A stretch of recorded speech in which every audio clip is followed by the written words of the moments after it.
অপ্রতিসম সংশ্লেষণ কি উদাহরণসহ ব্যাখ্যা করো। তোমাদের এক্সামে এই টপিক্সটা ঠিক এভাবেই আসে। তো দেখো অপ্রতিসম সংশ্লেষণ কি, আমরা জানি যে অপ্রতিসম শব্দটা হচ্ছে একটা বাংলা শব্দ, তাই না? এর ইংলিশ নাম কি? এর ইংলিশ নাম হচ্ছে কাইরাল। ইংলিশ বলবো না, এটা একটা গ্রিক নাম। তার মানে আমরা কোনো কাইরাল অণু বা কাইরাল কার্বনকে অপ্রতিসম কার্বন বা অপ্রতিসম অণু বলি। তাহলে কি অপ্রতিসম সংশ্লেষণ বলতে আমরা বলতে পারি না যে কাইরাল সংশ্লেষণ? তো কাইরাল বা অপ্রতিসম সংশ্লেষণ বিষয়টা কি, দেখো এটা এমন একটা প্রক্রিয়া যেখানে কোনো আলোক সক্রিয় বিকারকের সাহায্যে একটা প্রতিসম বা আলোক নিষ্ক্রিয় যৌগ থেকে অপ্রতিসম বা আলোক সক্রিয় যৌগ সংশ্লেষণ করা যায়, সেটাই হচ্ছে অপ্রতিসম সংশ্লেষণ। আমি যদি অনেকটা সহজভাবে বলি যে একটা প্রতিসম বা আলোক নিষ্ক্রিয়, আমরা তো জানি যে যারা প্রতিসম তারা আলোক নিষ্ক্রিয় হয়, তাই না? তো একটা প্রতিসম বা আলোক নিষ্ক্রিয় যৌগ থেকে অপ্রতিসম বা আলোক সক্রিয় যৌগ সংশ্লেষণ করা হয় কিভাবে? আলোক সক্রিয় বিকারকের সাহায্যে। তার মানে এখানে বিকারক হিসেবে কাজ করবে একটা আলোক সক্রিয় বিকারক। দেখো তো প্রশ্নটা ক্লিয়ার বোঝা যাচ্ছে কিনা, যে একটা প্রতিসম বা আলোক নিষ্ক্রিয় যৌগ থেকে একটা অপ্রতিসম বা আলোক সক্রিয় যৌগ কি করা হবে? সংশ্লেষণ করা হবে। এবং কিভাবে করা হবে? আলোক সক্রিয় বিকারকের সাহায্যে। তো এইরূপ সংশ্লেষণকে বলে অপ্রতিসম সংশ্লেষণ, কারণ এখানে সংশ্লেষণ হচ্ছে তো অপ্রতিসম যৌগটা, তাহলে আমরা এটাকে বলবো অপ্রতিসম সংশ্লেষণ। মানে একটা প্রতিসম যৌগ থেকে অপ্রতিসম যৌগ বা আলোক নিষ্ক্রিয় যৌগ থেকে আলোক সক্রিয় যৌগ সংশ্লেষণকে অপ্রতিসম সংশ্লেষণ বলে। কার প্রভাবে হয় এটা? আলোক সক্রিয় বিকারকের উপস্থিতিতে এই সংশ্লেষণটা করা হয়। এক্সাম্পল দেখো, তার আগে একটা কথা বলে রাখি যে এই সংশ্লেষণে সবসময় রেসিমিক উৎপাদ তৈরি হবে। এই সংশ্লেষণে সবসময় কি হবে? রেসিমিক উৎপাদ। আচ্ছা, রেসিমিক উৎপাদ বোঝো তো তোমরা? মানে ওই যে প্লাস সমাণু মাইনাস সমাণু, ঠিক আছে? এই রেসিমিক উৎপাদ পাওয়া যাবে এই অপ্রতিসম সংশ্লেষণে। তবে আমাদের চিন্তার কোনো কারণ নাই, যে কোনো একটা উৎপাদ বেশি পাওয়া যাবে, ঠিক আছে? রেসিমিক উৎপাদ পাওয়া গেলেও, মানে প্লাস মাইনাস সমাণু দুইটা পাওয়া গেলেও যে কোনো একটা বেশি পাওয়া যাবে, যে কোনো একটা বেশি পাওয়া যাবে। তাই বলছে দেখো, এতে প্লাস মাইনাস উভয় সমাণু যৌগপদভাবে উৎপন্ন হলেও যে কোনো একটা সমাণু অধিক পরিমাণে উৎপন্ন হয়। বোঝা গেছে? তাহলে অপ্রতিসম সংশ্লেষণ মানে কি? প্রতিসম যৌগকে আলোক সক্রিয় বিকারকের সাহায্যে অপ্রতিসম যৌগ সংশ্লেষণ করা। প্রতিসম যৌগ থেকে আলোক সক্রিয় বিকারকের সাহায্যে অপ্রতিসম যৌগ সংশ্লেষণকে বলা হয় অপ্রতিসম সংশ্লেষণ। এখানে রেসিমিক উৎপাদ হিসেবে পাওয়া গেলেও, মানে প্লাস মাইনাস সমাণু যৌগপদ ভাবে পাওয়া গেলেও যে কোনো একটা সমাণু মেইন প্রোডাক্ট বা বেশি পাওয়া যাবে। এক্সাম্পল হিসেবে আমরা নিয়েছি আলোক নিষ্ক্রিয় পাইরুভিক অ্যাসিডকে। তোমরা অবশ্যই মনে রাখবা, পাইরুভিক অ্যাসিড কিন্তু আলোক নিষ্ক্রিয়, ঠিক আছে? পাইরুভিক অ্যাসিড হচ্ছে আলোক নিষ্ক্রিয়, আর ল্যাকটিক অ্যাসিড এটা হচ্ছে আলোক সক্রিয়। তো দেখো, আমরা এক্সাম্পলের সাহায্যে একটা আলোক নিষ্ক্রিয় পাইরুভিক অ্যাসিড থেকে আলোক সক্রিয় ল্যাকটিক অ্যাসিড সংশ্লেষণ করব, আর এটাই হচ্ছে অপ্রতিসম সংশ্লেষণ, ঠিক আছে? তো কিভাবে দেখো হয় বিষয়টা?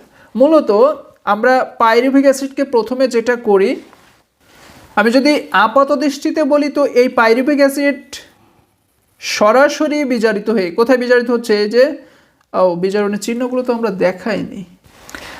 দেখো, পাইরুভিক অ্যাসিড সরাসরি বিজারিত হয়ে আলোক নিষ্ক্রিয়, তোমার আলোক নিষ্ক্রিয় যে রেসিমিক প্লাস মাইনাস ল্যাকটিক অ্যাসিডটা উৎপন্ন করে। কিন্তু এই যে পাইরুভিক অ্যাসিডে সরাসরি যখন বিজারণটা হতো, এখানে কিন্তু সরাসরি বিজারণ আমরা করিনি, আমরা অপ্রতিসম সংশ্লেষণ মানে ধাপে ধাপে করেছি। কিন্তু যদি পাইরুভিক অ্যাসিডকে তুমি এভাবে সরাসরি বিজারণ করতে, পাইরুভিক অ্যাসিড সরাসরি বিজারিত হয়ে সে যে প্লাস মাইনাস ল্যাকটিক অ্যাসিডটা দিত,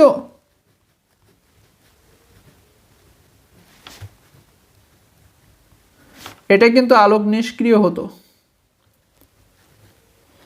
ঠিক আছে, মানে আলোক নিষ্ক্রিয় পাইরুভিক অ্যাসিড থেকে আমরা আলোক নিষ্ক্রিয় ল্যাকটিক অ্যাসিড পেতাম কখন, যদি সরাসরি বিজারণটা করতাম। কিন্তু অপ্রতিসম সংশ্লেষণের সাহায্যে যেটা করা হয়, যে পাইরুভিক অ্যাসিডকে আলোক সক্রিয় বিকারক, সেটা কি ম্যানথল। দেখছো, এই হচ্ছে সেই ম্যানথল। পাইরুভিক অ্যাসিডকে মানে আলোক নিষ্ক্রিয় পাইরুভিক অ্যাসিডকে একটা আলোক সক্রিয় বিকারক ম্যানথলের উপস্থিতিতে বিজারণের পরে আর্দ্র বিশ্লেষণ করলে মাইনাস ল্যাকটিক অ্যাসিড বেশি পরিমাণে বা প্রধান উৎপাদ রূপে পাওয়া যাবে। কথার সাথে সংজ্ঞার মিল আছে কিনা দেখো। সংজ্ঞা বলা হয়েছিল যে প্রক্রিয়ায় কোনো আলোক সক্রিয় বিকারকের সাহায্যে, হ্যাঁ এই যে আলোক সক্রিয় বিকারক ম্যানথলের সাহায্যে একটা প্রতিসম যৌগ থেকে বা আলোক নিষ্ক্রিয় যৌগ থেকে, এই যে আলোক নিষ্ক্রিয় বা প্রতিসম যৌগ হচ্ছে পাইরুভিক অ্যাসিড থেকে কি করা হবে, একটা অপ্রতিসম বা আলোক সক্রিয় যৌগ সংশ্লেষণ করা হবে। এই যে সেই অপ্রতিসম বা আলোক সক্রিয় যৌগ মাইনাস ল্যাকটিক অ্যাসিড সংশ্লেষণ করা হচ্ছে।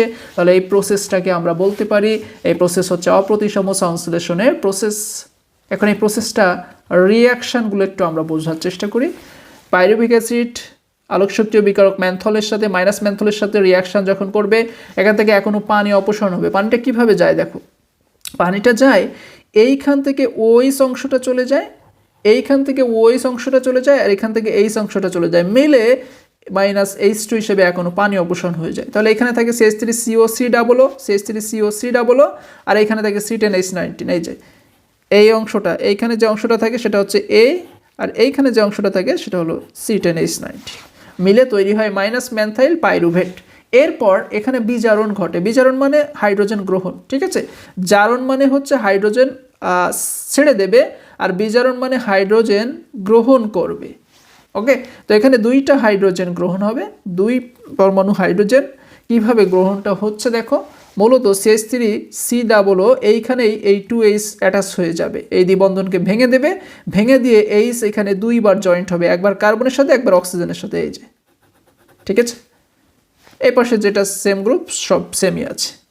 এইভাবে যে তোমার এটা পাওয়া গেল, প্রোডাক্টটা পাওয়া গেল, এর নাম হচ্ছে মাইনাস ম্যানথাইল মাইনাস ল্যাকটেট, যেটা বেশি পাওয়া যায়, এবং আরেকটা কম পাওয়া যায় যেটা মাইনাস ম্যানথাইল প্লাস ল্যাকটেট। এইটাকে সর্বশেষ কি করা হবে, অম্লীয় আর্দ্র বিশ্লেষণ করা হবে, মানে পানি যোগে আর্দ্র বিশ্লেষণ করা হবে। এখানে এখনো পানি যোগ হবে। কিভাবে দেখো, এইখানে পানিটা যোগ হবে, এই যে তোমার COO আছে না, এর সাথে পানির H অনুযুক্ত হবে, এই যে COOH প্লাস, বাকি অংশটা ভেঙে যাবে, ভেঙে আলাদা তৈরি হবে C10H19। আর এইখান থেকে এখনো H চলে যাওয়ার পরে যে OH অংশটা থাকে, সেই OH অংশ আর এই C10H19 অংশ, এই যে সেই প্রোডাক্ট। ক্লিয়ার? তো এইখানে তৈরি হয় মাইনাস ল্যাকটিক অ্যাসিড, যেটা বেশি পাওয়া যায়, আর প্লাস ল্যাকটিক অ্যাসিডটা একটু কম পাওয়া যায়। তো এই মাইনাস ল্যাকটিক অ্যাসিডটাই হচ্ছে আলোক সক্রিয় যৌগ, যেটা মেন প্রোডাক্ট হিসেবে পাওয়া যায়। তার মানে অপ্রতিসম যৌগকে আলোক সক্রিয় বিকারকের উপস্থিতিতে বিজারণ করালে এবং অম্লীয় আর্দ্র বিশ্লেষণ করালে আলোক সক্রিয় যৌগ বা অপ্রতিসম যৌগ পাওয়া যায়। ঠিক আছে, মানে প্রতিসম বা আলোক নিষ্ক্রিয় যৌগকে আলোক সক্রিয় বিকারকের উপস্থিতিতে বিজারণ করালে অপ্রতিসম বা আলোক সক্রিয় যৌগ পাওয়া যাবে। এটাই হচ্ছে অপ্রতিসম সংশ্লেষণ।